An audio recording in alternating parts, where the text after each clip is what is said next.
Hello there Team Unveiling. For this another video we're going to talk about a big revelation that's going to shock the entire world. Wing Chung, a filmmaker accompanying the explorers, told the Daily Mail live on TV. It's not 100% that it is Noah's Ark, but we think it is 99.9% that this is it. Noah's Ark is officially now found. But before anything else, let's go back first to what really happened 4,800 years ago. Be sure to subscribe for more thrilling and amazing mysteries. Team Unveiling. Have you ever wondered how boats today were built? How many days does it took to fully develop one boat to finally sail the seas? How many manpower needed to create one? How many brains need to plan? How many engineers needed to make a boat? Boats were created from centuries to sail in the sea, carrying people, cargo and people to bring from one place to another. But have you ever heard about the biblical history of the boat built only for the salvation of the entire human race and animals? And take note, this is designed by one character and created by a few people only. What you were thinking might be right. Yes, it is the Ark. The Ark was not an ordinary boat built during the past decades. It was built 120 years long, since there are no machines at that time, and only through the effort of God's divine strength it was made into reality. God even designed it on purpose. The length, width, height, and other crafty information was instructed by God himself. A man named Noah, also spelled No, the hero of the biblical flood story in the Old Testament book of Genesis, Noah is the image of the righteous man made party to a covenant with Yahweh, the God of Israel, in which nature's future protection against catastrophe is assured. All the people of the world were going about their evil and wicked ways. The earth was filled with violence. Mankind had lost sight of God and the way he wanted them to live together in harmony. God rewarded Noah for his righteousness, but he decided there was no choice but to destroy the wicked people of the earth. Noah appears in Genesis chapter 5 verse 29 as the son of Lamech and ninth a descendant from Adam. He is represented as the patriarch who is chosen, because of his blameless piety, was chosen by God to perpetuate the human race after his wicked contemporaries had perished in the flood.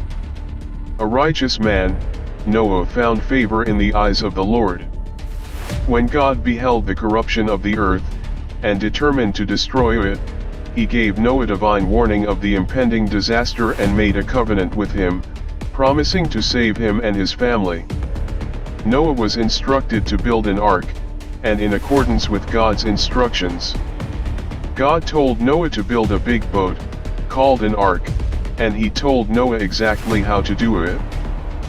The ark was to be 450 feet long, 75 feet wide, and 45 feet high. It was to have 3 decks, be divided into rooms and have a door in the side. Noah was to find 1 male and 1 female of every kind of animal and bird, and take them into the ark. He also had to take food for all those animals. It took Noah 120 years to build the ark and find all the animals to put in it, but Noah obeyed God and did just as he was told. He took into the ark male and female specimens of all the world's species of animals, from which the stocks might be replenished. Consequently, according to this narrative, the entire surviving human race descended from Noah's 3 sons. Such a genealogy sets a universal frame within which the subsequent role of Abraham, as the father of Israel's faith, could assume its proper dimensions. The people continued to their evil and wicked ways, not knowing that the wrath of God is descending from heaven at that moment. For 120 years Noah was mocked and accused to be crazy by people who do not understand the plan of God. He never failed on giving warning, but people were blinded by their evil doings. God told Noah to go into the ark with his wife, his 3 sons, Shem, Ham, and Japheth, and their wives. Then it started to rain. That was the time when people realized that Noah was not joking when he said that the earth will be wiped out through flood. The people cried for help, but help was not found. It rained without stop for 40 days and nights. The water got so deep that even the mountains were covered. Every living creature on earth died in the flood. But the ark floated on top of the flood waters, and the people and animals in the ark were safe. Noah sends out a dove. Noah knew the dove had found dry land when it returned to him carrying an olive branch. Eventually, the water started to go down again, and the ark came to rest in the mountains of Ararat. After being on the ark for 11 months. The mountains of Ararat, where the ark came to rest, are in the region of eastern Turkey, southern Armenia, and western Iran. At 16,946 feet, Mount Ararat in eastern Turkey is the tallest of these. Most people think Noah's Ark landed there. A number of explorers have gone up this huge mountain looking for remains of the Ark, but as time goes by, many archaeologists and theologists tried to find it. A team of evangelical Christian explorers claim they found the remains of Noah's Ark beneath snow and volcanic debris on Turkey's Mount Ararat. But some archaeologists and historians are taking the latest claim that Noah's Ark has been found, and they have evidence of photos and videos of it.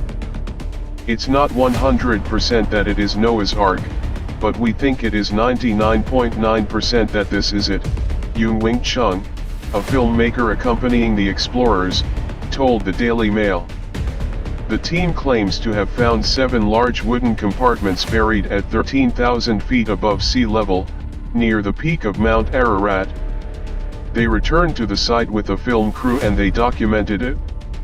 Many Christians believe the mountain in Turkey is the final resting place of Noah's Ark, which the Bible says who protected Noah, his family, and pairs of every animal species on earth during a divine deluge that wiped out most of humanity. The structure is partitioned into different spaces, said Noah's Ark Ministries International team member Man Fayun in a statement. We believe that the wooden structure we entered is the same structure recorded in historical accounts. The team says radiocarbon-dated wood taken from the discovery site, whose location they're keeping secret for now, shows the purported ark is about 4,800 years old, which coincides roughly with the time of Noah's flood implied by the Bible. But the good news is God makes a promise to Noah. After leaving the ark, Noah built an altar and worshipped God. God was pleased with Noah, and he promised never again to destroy the earth with a flood. Then God placed a rainbow in the sky as a sign of that promise. The descendants of Noah and his sons filled the whole earth with people again. That's why as of today rainbows have been a symbol of hope in many cultures, and also in Christian culture. A rainbow is a sign of God's covenant towards Noah. God put the rainbow in the sky as the sign of his promise that he would never again destroy the earth with flood. Genesis chapter 9. This biblical happenings give me an impression on the case why dinosaurs and other land creatures were gone from existence. But which leaves one truth: upon reading this biblical passage you will understand that only land creeping creatures did not survive the flood. Well then, how about those sea creatures that is living since the world was created? It might be a crazy thing to imagine, but there are still many unknown and unseen creatures living in the vast ocean around the world. If that excites you, well, let's try to figure out if we can grasp the things that this world that are still hidden since the beginning. See you on the next episode.